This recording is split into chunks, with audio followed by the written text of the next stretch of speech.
नमस्कार, दिन भर की बड़ी खबरों में आपका स्वागत है। मैं हूं आंचल। आज इस बुलेटिन में बात होगी बिहार चुनाव की तारीखों के ऐलान की तैयारियों की, लद्दाख हिंसा को लेकर गृह मंत्री के इस्तीफे की उठती मांग की, देखेंगे क्यों बिहार चुनाव से पहले एनडीए में छिड़ी महाभारत, क्यों मोदी नेतन्याहू की दोस्ती पर भड़की सोनिया गांधी, जानेंगे नितिन गडकरी ने मोदी सरकार को क्यों दी चेतावनी, और बुलेटिन के आखिर में देखेंगे जाने माने कार्टूनिस्ट इरफान की किस खबर पर पड़ी तिरछी नजर। लेकिन दिन भर की तमाम बड़ी खबरों से पहले एक नजर आज की सुर्खियों पर। बिहार चुनाव के लिए बीजेपी ने केंद्रीय मंत्री धर्मेंद्र प्रधान को बनाया चुनाव प्रभारी। केंद्रीय मंत्री सीआर पाटिल और यूपी के डिप्टी सीएम केशव प्रसाद मौर्य बनाए गए सह प्रभारी। पार्टी ने एक्स पर दी जानकारी। केंद्र ने हाईकोर्ट को दी जानकारी, अरविंद केजरीवाल को 10 दिन में मिल जाएगा नया सरकारी बंगला। अभी पार्टी सांसद के आवास पर रह रहे हैं केजरीवाल। यूक्रेन के राष्ट्रपति जेलेंस्की का बड़ा ऐलान, बोले अगर सीजफायर होता है तो राष्ट्रपति पद छोड़ने को तैयार। मई 2024 में ही खत्म हो चुका है जेलेंस्की का कार्यकाल। लाल निशान पर बंद हुआ शेयर बाजार, 555 अंकों की गिरावट के साथ 81,159 पर बंद हुआ सेंसेक्स, तो वहीं 166 अंकों की गिरावट के साथ 24,890 पर बंद हुआ निफ्टी। ये तो थी सुर्खियां। अब बात आज की सबसे बड़ी खबर की। बिहार में विधानसभा चुनाव की तारीखों का ऐलान कब होगा, इसे लेकर चर्चाएं तेज हो चुकी हैं। चुनाव आयोग की तरफ से अब बिहार विधानसभा चुनाव के लिए प्रशासन को आदेश भी जारी कर दिए गए हैं। तो कब तक बिहार चुनाव की तारीखें आ जाएंगी सामने, देखिए इस रिपोर्ट में। बिहार में विधानसभा चुनाव की तारीखें जल्दी सामने आने वाली हैं। जिस समय एसआईआर पर सुप्रीम कोर्ट में सुनवाई चल रही होगी, उसी दौरान चुनाव आयोग बिहार विधानसभा चुनावों की तारीखों का ऐलान करेगा। चुनाव आयोग की तरफ से जो कार्यक्रम तय किया गया है, उसमें 7 से 9 अक्टूबर के बीच में कभी भी चुनावों का ऐलान किया जा सकता है, जबकि सुप्रीम कोर्ट में एसआईआर के मामले को लेकर 8 और 9 अक्टूबर को सुनवाई होगी। यानी सुप्रीम कोर्ट के फैसले से पहले ही चुनाव की तारीखों का फैसला हो जाएगा। इसके लिए चुनाव आयोग ने 6 अक्टूबर तक सभी अधिकारियों के तबादले पूरे करने का आदेश जारी किया है। आयोग ने ये भी साफ कर दिया है कि 3 साल से एक ही जगह पर तैनात अधिकारियों के ट्रांसफर किए जाएंगे। इसके साथ ही कोई भी चुनाव अधिकारी अपने गृह जिले में तैनात नहीं रहेगा। आयोग ने 6 अक्टूबर को ट्रांसफर से जुड़ी पूरी रिपोर्ट दिल्ली भेजने के आदेश भी दिए हैं। काउंटिंग को लेकर भी चुनाव आयोग ने तस्वीर पूरी तरह से साफ कर दी है। सबसे पहले बैलेट पेपरों की गिनती की जाएगी, उसके बाद ही ईवीएम की काउंटिंग शुरू होगी। अगर बैलेट पेपर की गिनती में देरी हो रही है या बैलेट की संख्या ज्यादा है तो अतिरिक्त टेबल लगाई जाएंगी, लेकिन ईवीएम की काउंटिंग तब तक शुरू नहीं होगी जब तक पूरे बैलेट नहीं गिन लिए जाएंगे। चुनाव आयोग ने बताया कि एसआईआर की प्रक्रिया अंतिम चरण में है और 30 सितंबर को वो बिहार की फाइनल वोटर लिस्ट जारी कर देगा। एसआईआर पर चुनाव आयोग पहले से ही बैकफुट पर है। ऐसे में एक सवाल ये भी उठ रहा है कि 30 सितंबर को जारी होने वाली वोटर लिस्ट में अगर गड़बड़ी हुई तो क्या सुप्रीम कोर्ट इस वोटर लिस्ट को खारिज कर देगा? क्योंकि कोर्ट पहले ही साफ कर चुका है कि अगर उन्हें किसी भी स्तर पर गड़बड़ी मिली तो वो वोटर लिस्ट खारिज करने से पीछे नहीं रहेंगे।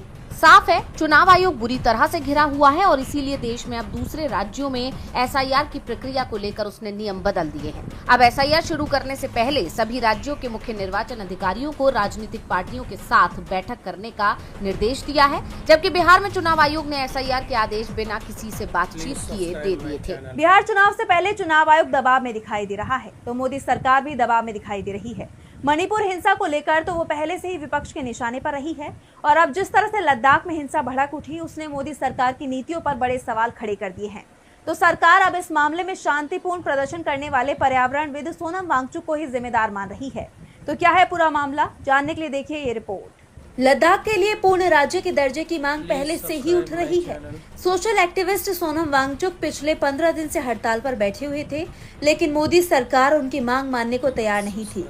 और अब जब सरकार के इस रवैये के खिलाफ युवा सड़कों पर उतर आए, प्रदेश में हिंसक प्रदर्शन के बाद वांगचुक ने भी अपना अनशन खत्म कर दिया। वहीं सरकार इस पूरे घटनाक्रम के लिए वांगचुक पर ही दोष मढ़ रही है।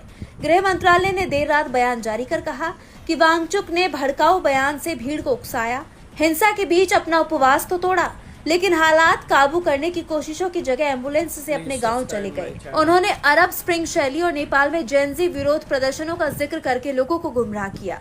यानी एक तरह सोनम वांगचुक जो लद्दाख की जनता की आवाज उठा रही हैं, सरकार उनकी मांग नहीं सुन रही। और अब जब लोगों का गुस्सा फूट पड़ा और केंद्र का प्रशासन हालात संभालने में नाकाम रहा, तो उसका ठीकरा भी अब वांगचुक पर ही फोड़ा जा रहा है। इस पर बीजेपी के ही नेता ने सरकार को आईना दिखाया है। पूर्व सांसद सुब्रमण्यम स्वामी ने तो गृह मंत्री का इस्तीफा ही मांग लिया। उन्होंने ट्वीट किया कि अमित शाह को इस्तीफा दे देना चाहिए क्योंकि वो लद्दाख में शांति बनाए रखने में विफल रही हैं। हालांकि उनमें कर्तव्य निभाने की क्षमता की कमी नहीं थी। वहीं नेशनल कॉन्फ्रेंस के अध्यक्ष फारूक अब्दुल्ला ने भी मोदी सरकार को घेरा है। उन्होंने कहा कि लद्दाख के युवाओं ने गांधी का रास्ता अपनाने की कोशिश की, लेकिन सरकार ने उन्हें सुना नहीं।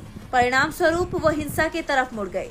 केंद्र सरकार से अपील की है कि वो शक्ति का प्रदर्शन बंद कर संवाद का रास्ता अपनाए। यानी लद्दाख मामले में अब मोदी सरकार बुरी तरह से घिर गई है, लेकिन क्या अब वो लद्दाख के लोगों की मांग मानेगी, ये देखने वाली बात होगी। वांगचुक को घेरने की कोशिश में सरकार ही बुरी तरह से घिरती दिख रही है। वांगचुक ने भी कहा है कि सरकार को किसी के सिर अपनी असफलताओं का ठीकरा फोड़ना है।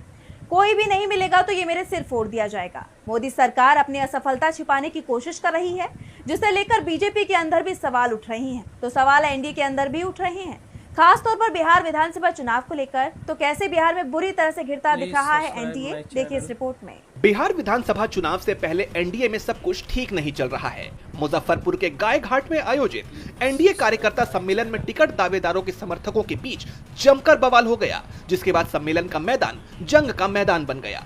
ये सब कुछ तब हुआ जब जेडीयू नेता प्रभात किरण और एलजेपी की पूर्व प्रत्याशी कोमल सिंह के समर्थक आपस में भिड़ गए। दोनों गुटों के बीच तीखी नोकझोंक जल्द ही हाथापाई में बदल गई, जिसके बाद मौके पर भगदड़ मच गई। इस अफरा तफरी में कई लोग घायल हो गए। ये घटना दिखाती है कि एनडीए के भीतर सीटों के बंटवारे और टिकट की दावेदारी को लेकर कितनी गहरी असहमति है।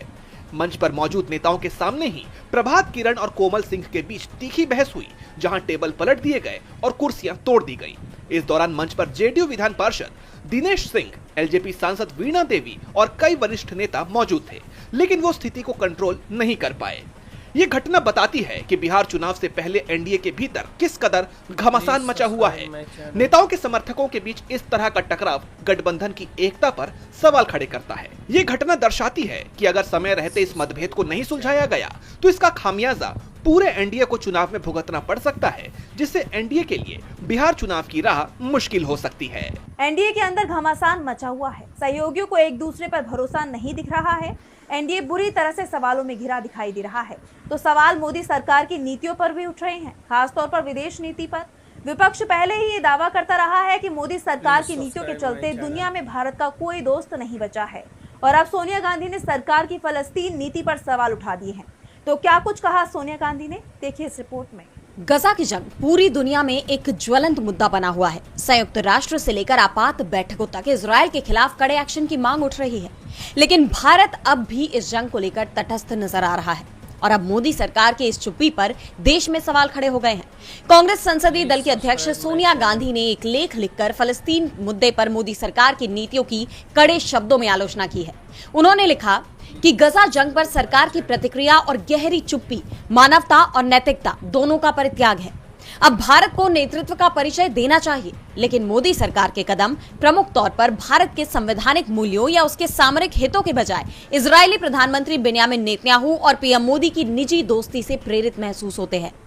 उन्होंने पीएम मोदी की अमेरिकी राष्ट्रपति डोनाल्ड ट्रंप से दोस्ती का जिक्र करते हुए चेताया कि इस तरह की व्यक्तिगत कूटनीतिक कोशिशें खासतौर पर अमेरिका में हाल के महीनों में सबसे अपमानजनक तरीके से फेल हुई हैं। उन्होंने मोदी सरकार को याद दिलाया कि भारत ने 1988 में फलस्तीन को मान्यता दी थी और हमेशा न्याय के पक्ष में खड़ा रहा है। इसके अलावा भारत ने अफ्रीका में रंगभेद, अल्जीरिया की आजादी और बांग्लादेश के निर्माण जैसे मामलों में भी इंसाफ की लड़ाई में मजबूत भूमिका निभाई थी। उन्होंने गजा में इजरायल की क्रूरतापूर्ण कार्रवाई को लेकर आगे इस लेख में कहा कि इस संघर्ष में अब तक 55,000 से ज्यादा फलस्तीनी नागरिकों की जान जा चुकी है, जिनमें 17,000 से ज्यादा बच्चे शामिल हैं। गजा की स्वास्थ्य, शिक्षा और कृषि व्यवस्था पूरी तरह तबाह हो चुकी है। लोगों को अनाज पानी नहीं मिल रहा, मदद की सप्लाई तक रोक दी गई। उन्होंने गजा को लेकर मोदी सरकार के रुख पर कहा कि इस गंभीर स्थिति के बीच भारत न केवल चुप रहा, बल्कि 2 हफ्ते पहले इजरायल के साथ निवेश समझौता भी कर दिया। सोनिया गांधी ने जोर देकर कहा कि इस मुद्दे पर चुप्पी को अब तटस्थता नहीं माना जा सकता। ये समय न्याय, आत्मनिर्णय और मानवाधिकारों के लिए खड़े होने का है। फलस्तीन मुद्दे पर यह उनका तीसरा लेख है। ऐसे में अब देखना होगा कि क्या इस बार मोदी सरकार अपने रुख में बदलाव करेगी। सोनिया ने मोदी सरकार को उसकी विदेश नीति पर घेरा है, तो बीजेपी के कद्दावर नेता और मोदी सरकार के मंत्री नितिन गडकरी ने घरेलू नीति पर सवाल उठा दिए हैं। उन्होंने बेरोजगारी, दलित और आदिवासियों के साथ किसानों के मुद्दे उठाए हैं। गडकरी के बयान से मोदी सरकार बैकफुट पर दिखाई दे रही है। तो क्या कुछ कहा नितिन गडकरी ने, देखिए इस रिपोर्ट में। विपक्ष तो पहले से ही मोदी सरकार की नीतियों पर सवाल खड़े ही कर रहा था और अब मोदी सरकार के मंत्री ने ही उनकी पोल खोल कर रख दी है। केंद्रीय मंत्री नितिन गडकरी ने किसानों के हक की आवाज उठाई और कहा कि हम ग्रामीण और आदिवासी भारत में गरीबी एवं बेरोजगारी की समस्याओं का सामना कर रहे हैं, क्योंकि वैश्विक अर्थव्यवस्था में किसानों को अच्छे मूल्य नहीं मिल रहे हैं। इस मुश्किल स्थिति में ग्रामीण कृषि और आदिवासी अर्थव्यवस्था को बचाकर रखने के लिए हमें कृषि का समर्थन करने की जरूरत है। ये उपभोक्ता, देश और अर्थव्यवस्था के लिए बहुत महत्वपूर्ण है। किसानों को अपनी फसलों का उचित मूल्य नहीं मिलने के कारण कई आर्थिक समस्याओं का सामना करना पड़ रहा है। इससे बचाने के लिए सरकार को आगे बढ़कर मदद करनी चाहिए। गडकरी ने आगे कहा कि सरकार को किसानों का समर्थन करने की जरूरत है। उनके इस बयान ने मोदी सरकार पर कई सवाल खड़े कर दिए हैं। नितिन गडकरी ने जो कहा है कि ग्रामीण बेरोजगारी की समस्या का सामना कर रहे हैं, ये बात विपक्ष तो पहले से ही कहता आ रहा है और अब गडकरी ने भी अपने बयान से विपक्ष की बात पर मोहर लगाने का काम किया है। गडकरी ने सरकार को घेरते हुए साफ कह दिया है कि सरकार को किसानों के लिए नीतियां बनानी पड़ेंगी। उनका ये बयान सरकार के लिए चेतावनी के तौर पर देखा जा रहा है। इससे पहले भी गडकरी कई बार मोदी सरकार के खिलाफ मुखर होकर बोलते नजर आए हैं और अब उनके बयान ने मोदी सरकार की मुश्किलें और ज्यादा बढ़ा दी हैं। गडकरी ने जो सवाल उठाए, अखिलेश यादव ने भी उसका समर्थन कर दिया है, क्योंकि अखिलेश ने भी दलित, आदिवासी और अल्पसंख्यकों की बात की है। उन्होंने मोदी सरकार के साथ ही प्रदेश की योगी सरकार को भी पूरी तरह से फेल बता दिया है। तो क्या कुछ कहा अखिलेश ने, जानने के लिए देखिए ये रिपोर्ट। यूपी के पूर्व सीएम और समाजवादी पार्टी के अध्यक्ष अखिलेश यादव ने केंद्र और राज्य की बीजेपी सरकार पर चौतरफा हमला बोला है। उन्होंने किसानों, महंगाई, आरक्षण, भ्रष्टाचार, कानून व्यवस्था और चीन जैसे तमाम मुद्दों पर सरकार को घेरा। आने वाले विधानसभा चुनावों और उससे पहले होने वाले पंचायत चुनावों को देखते हुए अखिलेश के ये लगातार हमले बीजेपी की टेंशन बढ़ा रहे हैं। सपा प्रमुख ने अपने हमले की शुरुआत नोएडा से की, जहां उन्होंने कहा कि बीजेपी सरकार दबाव बनाकर किसानों की जमीन ले रही है। उन्होंने वादा किया कि सपा सरकार बनने पर किसानों को सर्किल रेट से ज्यादा मुआवजा मिलेगा। उन्होंने नोएडा इंटरनेशनल ट्रेड फेयर पर सवाल उठाते हुए कहा कि ये ऐसे समय में हो रहा है जब अमेरिका हम पर टैरिफ लगा रहा है और इससे भारतीय कारोबार को नुकसान हो रहा है। जहां आज हम लोग यहाँ बैठे हैं, वहीं Uttar Pradesh international trade show का कार्यक्रम कर रहा है। ये तब कर रहे हैं जब ये भूल चुके हैं कि अमेरिका ने अभी अभी टैरिफ लगाया है। वन डिस्ट्रिक्ट वन प्रोडक्ट का प्रचार किया उन्होंने, लेकिन जो हमारे कारोबार करने वाले लोग हैं, जिनका नुकसान हो रहा है टैरिफ की वजह से, उनके लिए क्या सरकार ने फैसला लिया, अभी तक सरकार सामने नहीं आई है। वहीं कानून व्यवस्था पर सरकार को घेरते हुए उन्होंने कानपुर का जिक्र किया और आरोप लगाया कि वहां अपराधी बीजेपी और पुलिस तीनों मिलकर जनता को परेशान कर रहे हैं। अखिलेश ने चेतावनी दी कि कई आईपीएस अधिकारी और पुलिसकर्मी जल्द ही बेनकाब होंगे। इसके अलावा उन्होंने आरक्षण को लेकर भी सरकार पर निशाना साधा। अखिलेश ने कहा कि जाति हमारा पहला इमोशनल कनेक्ट है। बाबा साहेब ने जो आरक्षण दिया है संविधान में, वो जाति के हिसाब से दिया है। भारतीय जनता पार्टी के लोग पीडीए और बहुजन समाज की एकता से घबराए हुए हैं। वहीं लेह लद्दाख के मुद्दे पर भी अखिलेश ने सरकार को घेरा। उन्होंने भाजपा पर स्टेटहुड का वादा तोड़ने और चीन की घुसपैठ को नजरअंदाज करने का आरोप लगाया। अखिलेश ने कहा कि बीजेपी नेता मुंह से स्वदेशी और मन से विदेशी है, क्योंकि चीन ने भारतीय बाजार पर कब्जा कर लिया है। अखिलेश के इन लगातार और चौतरफा हमलों से बीजेपी की टेंशन बढ़ गई है। सपा चीफ अखिलेश यादव लगातार बीजेपी की सरकार को घेर रही हैं, तो बीजेपी के अंदर बड़ी बगावत की तैयारी दिखाई दे रही है। बिहार बीजेपी के दिग्गज नेता और पूर्व केंद्रीय मंत्री आरके सिंह ने तो अपनी अलग पार्टी बनाने के ही संकेत दे दिए हैं। तो क्या कुछ कहा है बीजेपी के नेता ने, जिससे बिहार में बीजेपी के साथ पूरे एनडीए को ही लग सकता है बड़ा झटका, देखिए इस रिपोर्ट में। बिहार एनडीए में कोहराम मच गया है। बीजेपी गठबंधन के सहयोगियों की नाराजगी तो दूर कर नहीं पा रही थी कि अब पार्टी नेताओं ने ही मोर्चा खोल दिया है। पूर्व केंद्रीय मंत्री आरके सिंह अब भाजपा को छोड़ने का मन बना चुके हैं। बीते कुछ दिनों से वो लगातार बगावती तेवर दिखा रहे हैं और अब उन्होंने अपने समर्थकों से नई पार्टी बनाने पर विचार करने को कह दिया है। आरा में एक बैठक के दौरान उन्होंने राजपूतों से एकजुटता की अपील की और इसके साथ ही भाषण के अंत में उन्होंने लोगों से पूछा कि क्या हम लोग अपनी अलग पार्टी बनाएं?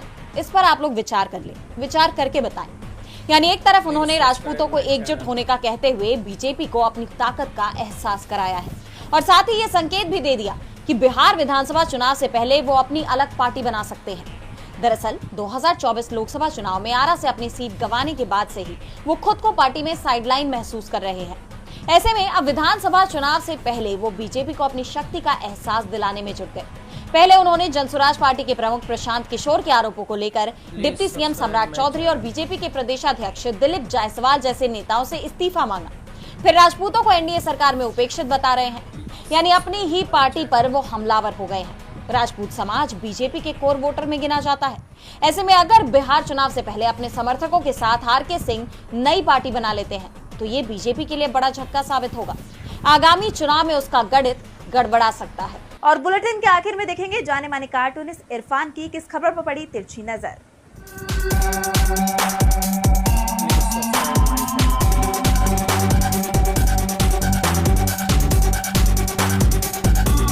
भारत सरकार ने एयरफोर्स के लिए तेजस फाइटर जेट की एक और खरीद की है 62,000 करोड़ में। अच्छी बात है, सेना तो जितनी भी सशक्त हो बढ़िया होता है, लेकिन किसके लिए? चीन से हम लड़ नहीं सकते, पाकिस्तान से हम लड़ना नहीं चाहते और नेपाल तो लड़ने लायक है ही नहीं। इतना पैसा अगर किसानों की हालत पर, अस्पतालों और शिक्षा में लगाया जाता तो देश का एक एक आदमी फाइटर होता।